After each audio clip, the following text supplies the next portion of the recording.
I spend a portion of my time bothering people, wandering around with a microphone and talking to them, sometimes whether they want to or not. It can be illuminating, and in no area more so than in tourism.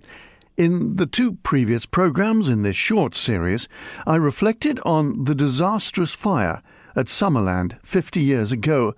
I looked at the development of tourism on this island and why it resulted in the building of that ill-fated complex.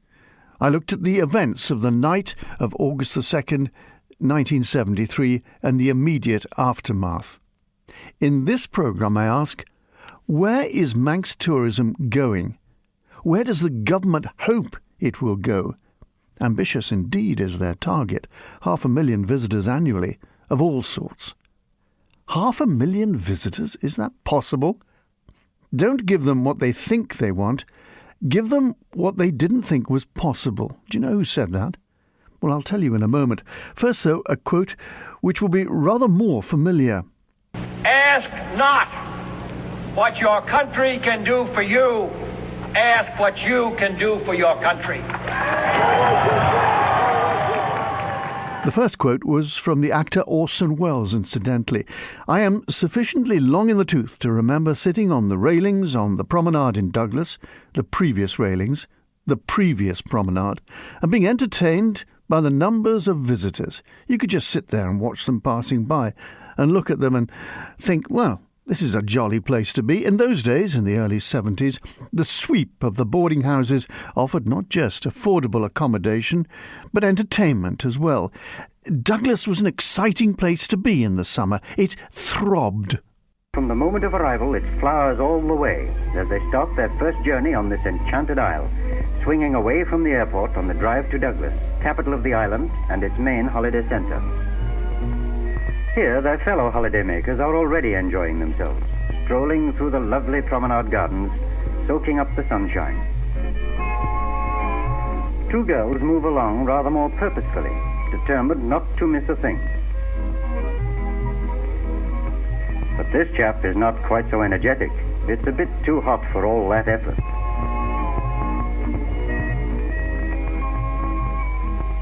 Some of his friends have decided to relax in Villa Marina Gardens, listening to the bands and entertainers, or just thoroughly enjoying themselves doing nothing in particular. The horse cars provide transport with a difference, of course, but in the Isle of Man they are far from alone in this. There are, of course, modern coaches waiting to take visitors to all parts of the island, for there is much to see. Compare that with this comment made this year by a visitor to our island. But then we went into Douglas on Friday night and Saturday night, and to be honest, I thought the town was shut. There was nobody there. I couldn't find. There was nobody in the streets. There was no buzz around the place. Well, that's one person's point of view, but can he be alone? His ancestors were Manx and he came to the island for a holiday full of expectation. Douglas does have eyesores, one notably the site of, ironically, Summerland, one place that really does need reinvention desperately. But it seems the difficulties in developing that site have condemned it to remain an eyesore, and it's not alone. Charles Gard has in the last year attracted much attention with his hard-hitting videos of the state of the capital city. One thing we're not short of in Douglas is brownfield sites. Empty sites where buildings once stood which are crying out for development. Actually, I've counted up to 30 of them in Douglas alone. Not just the prime one at Derby Castle, but also where the old Imperial Hotel stood on Douglas Prom. And then there's this one, the so-called Town Square on Loch Prom. Frankly, this continues to be an absolute disgrace. And that huge array of iron girders in the background, well, they could be there for years to come. From time to time, the government produce a report on tourism. Now, gone are the heady days of a tourism department. Tourism is now absorbed into the enterprise department. But when Alex Allinson was enterprise minister, a report was produced. Producing reports of all sorts is, of course, a flourishing Manx industry. A report was produced called Our Island, Our Future, Isle of Man Visitor Economy Strategy 2022 to 2032. There's a new visitor target set. An ambitious one, 500,000 visitors a year. Though perhaps setting a target may be the wrong way round.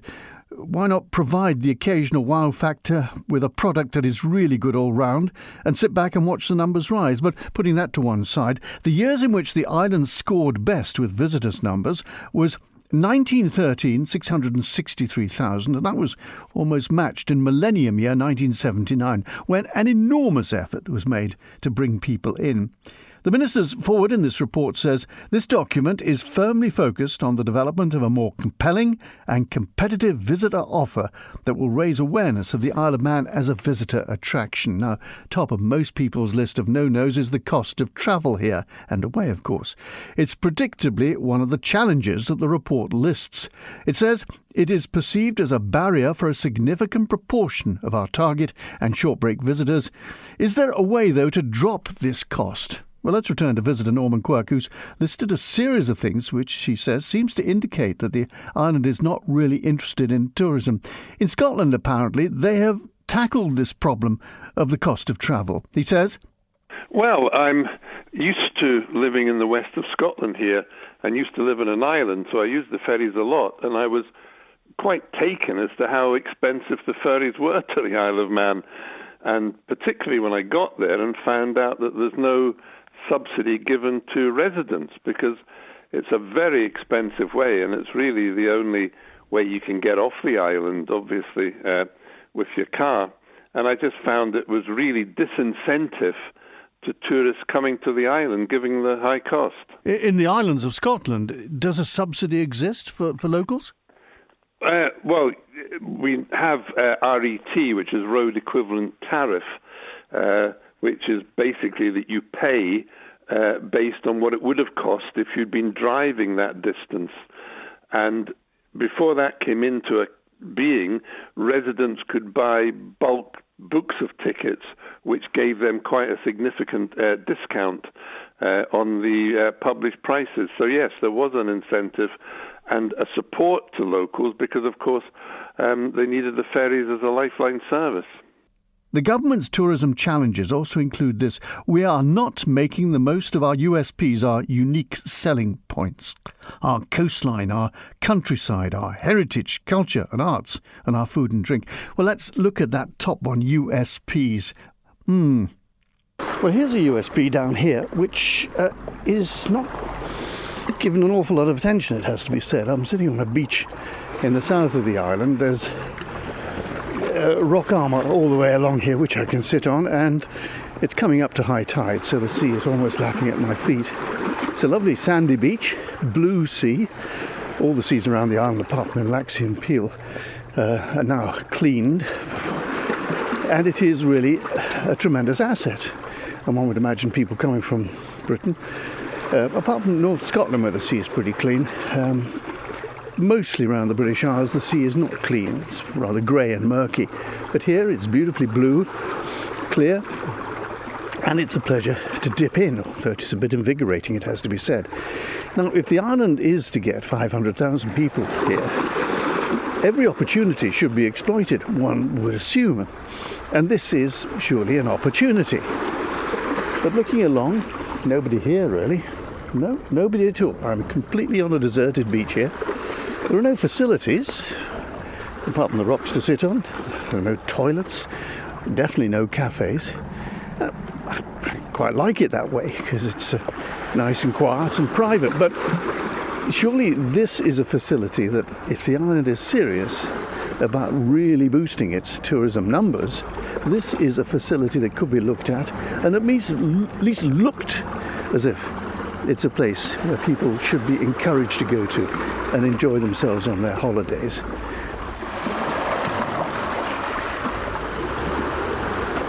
From the seaside, let's go to this extraordinary place in the north of the island. It's very difficult to get to, actually finding your way to the Belough Curraghs. And once you've got there, it's absolutely extraordinary. It's a summer's evening. It's just after 6 o'clock. Absolutely still. There's no wind at all. And I'm walking down the grassed centre path. And on either side are these trees that are twisted and gnarled and bent, like something out of the Lord of the Rings or something prehistoric. And looking around in there, you're trying to catch a glimpse of the more extraordinary inhabitants of the island. These, and I've just seen one coming down the path. It's left its tail hanging out on the path. It withdrew it quickly. The wallabies, hundreds of them that live in this area, and indeed have spread to the south of the island as well. Looking round, I expect there's one there. It's got its arms crossed, and there's another one behind it, and it's just sort of there it goes, hopping through the undergrowth. And for people who don't usually see these things outside zoos, it is an extraordinary experience and a unique selling point for the island to have these creatures living wild in this extraordinary place. Of course, there is a certain discussion at the moment about the inbreeding of wallabies and whether in fact they should be culled. Another USP on offer for the island is what I'm doing at the moment, e-biking. I'm going through a plantation, through the trees, over the paths. It really is fun, and people will find this fun. People not quite so athletic as those who go out and go on those really tough trails on mountain bikes, because e-biking is a lot easier and you can go a lot further. It means that a lot more of the island is open to people who want to come across, have a look at the scenery. And we've just come out in a clearing and it's absolutely gorgeous. The sun is shining, and people will come across to the island and be able to travel around it on these e-bikes. But of course, to make sure that they have the total experience, they have to be provided with places to stay, reasonable accommodation on good terms, not too expensive, so that they can get around the island and enjoy, say, 3 or 4 days exploring the trails of the island. And there is another opportunity. If the island is going to attract 500,000 people a year as visitors, get through this tricky bit, then it's got to put a bit of work in to make sure that these facilities are available. So swimming, cycling and wallaby watching, a number of things that could be tweaked to add lustre to the Manx offering to tourists as an add-on to the things that we've been gifted from the endeavours of our forebears, our 2 major castles and quite a number of other fortifications, and homes and houses, and of course the railways, which could have been so much more had our politicians of the time. But then that's an old song, isn't it? Certainly the trains are being exploited in a handsome manner.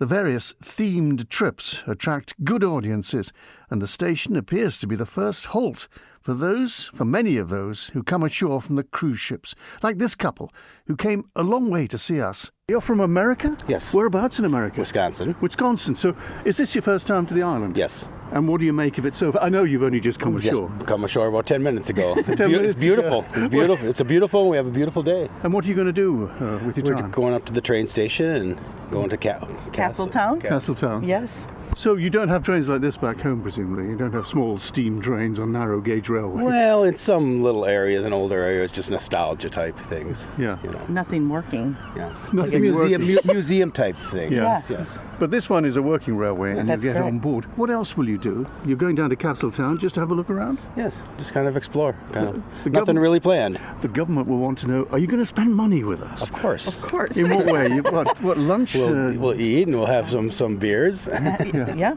Some libations. But then you go back on board the cruise liner. Yes. You bet. This for the afternoon. dinner, Yep. For this afternoon. So you won't be here for that long. That's correct. We have to be back on so we can catch our boat to go to the next location. You're strolling down our North Quay here, and you've just come actually opposite one of our bones of contention, which is a development here. Yep. A new start for North Quay, it says, a building there, and yet we've got this ruin. Does this spoil things for you when you see something like this? Well, it's a little disappointing when you come here to see architecture and the landscape and to see what they want to do to modernize it. It's a little disappointing. Yeah. I mean, not to keep you away, but Yeah. I mean, that's what we said. We're in the construction business, so we can kind of appreciate You're in the construction back home. building. What do you actually build? Concrete. We're a concrete Do company. Curbs and flat work, sidewalks. While you're walking around, you're having a look at buildings Of and course. thinking, how do Of they do course. this? How do they do That's that? why we stopped and looked at this. Would you build that, the picture of it? Would you think that's a good building? I think that conforms. I think it's modernized rather than have something that looks like it's about ready to fall down. It does at the moment. Unfortunately, it's being propped up all. Yeah, exactly. Enjoy your stay say, I'm sorry for disturbing you in your No, trip. not. very But good. you were, It was I nice noticed to you were talk to you. strolling, not very quickly, so you're just looking around. Yeah, Well, it's beautiful. I hope you enjoy our marina and We the will. atmosphere and Very good. all that. Thanks for talking Nice to us. talking to you. Take it. Cheerio. For those with longer to stay, a walk in the countryside is popular. However, paths cutting through woods and willows tend to get crowded by vegetation, particularly during the growing season. A complaint is that they get overgrown, even touching in the middle on some occasions.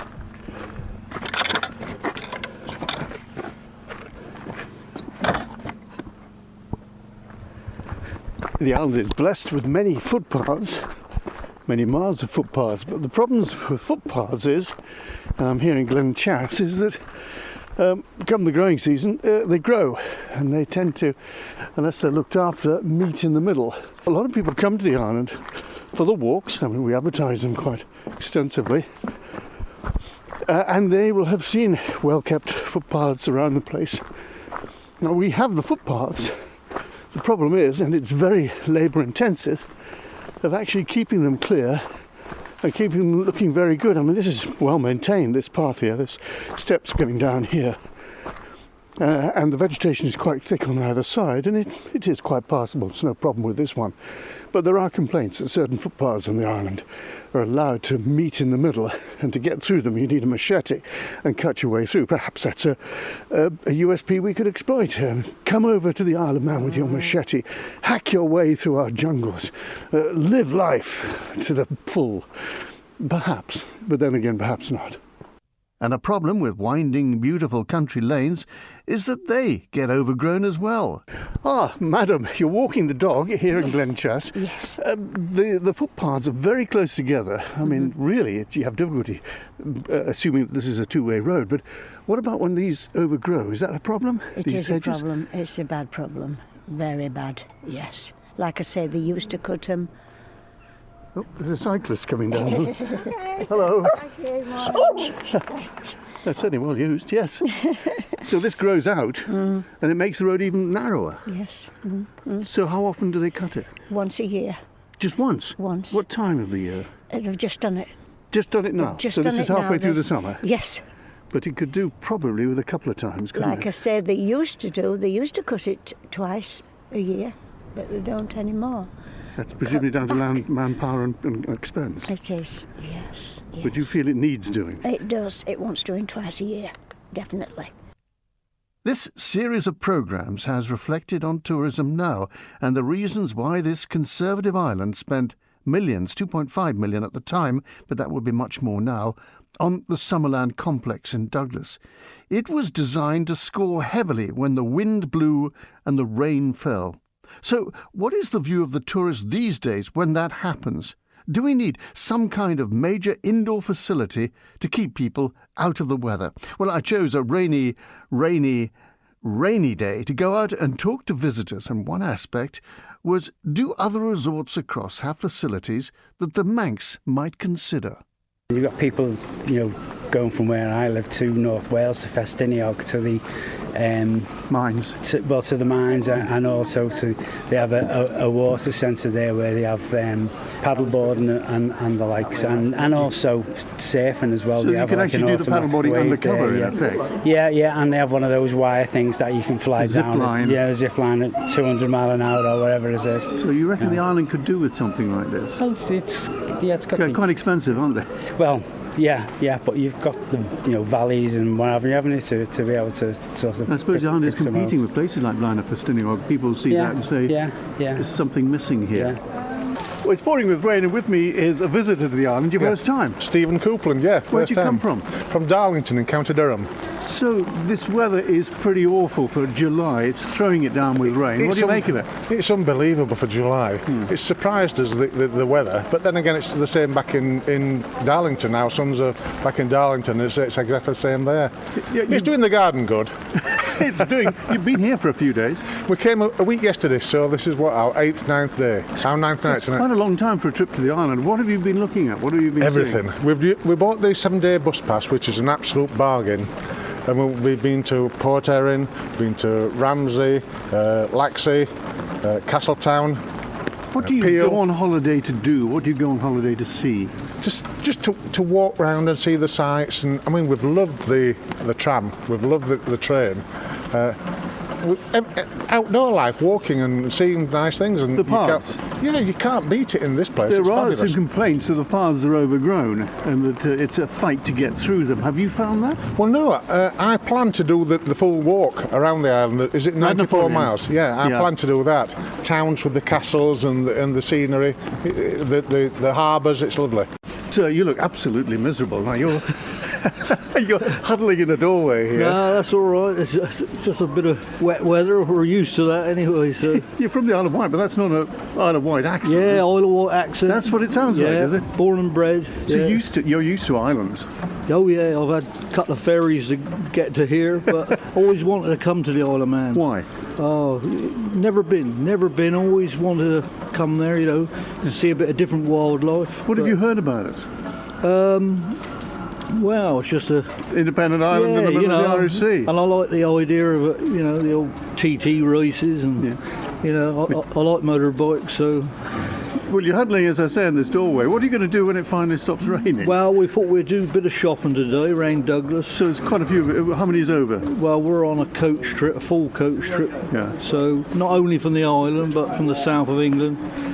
So so we had a lovely day out yesterday, beautiful weather, so seen seals and chuffs. We've had one train trip, we've got another 2 to come yet. You enjoy those? Yeah, it was on the steam train yesterday. Do you go abroad at all?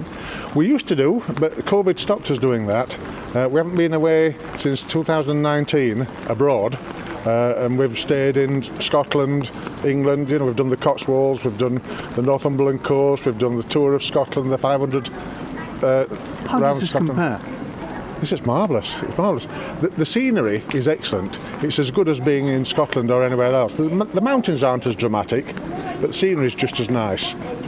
They're very friendly, the mountains. You can get up them quite quickly. Yeah, we went up Peel Hill yesterday, and it was lovely up Peel Hill, seeing the scenery changing every few yards. So it's wonderful. Would you come back? Definitely, but next time we'll bring a car. I would love to come back, still so much, because we're never going to see it all this week. I don't think we're going to go right to the north of the island, but we should go pretty well, about 3/4 of the way up, I think, before the end of the week. So yeah, it'd be good. It's great that you're so cheerful. Yeah. Despite today being a bit wet. I had some of your local beer last night, so that was good.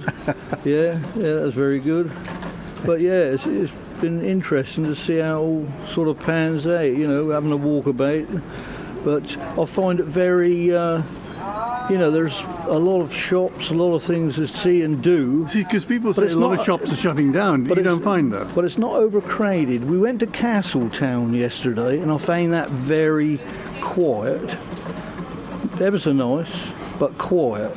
So, to be honest, we could have done with a little bit less time there, and more time places like the Calf, because the stunning scenery and the wildlife, I could have stayed there for 2 or 3 days.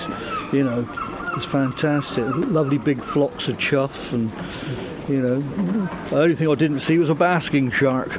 You have to go a bit out to sea to see them. Yeah. What's your first name? Nigel. Nigel, thank you very much for talking to me. No, pleasure. And we hope to see you again. Yeah, very much so, yeah. Madam, have you enjoyed yourself? Definitely. Yeah. Definitely will come back.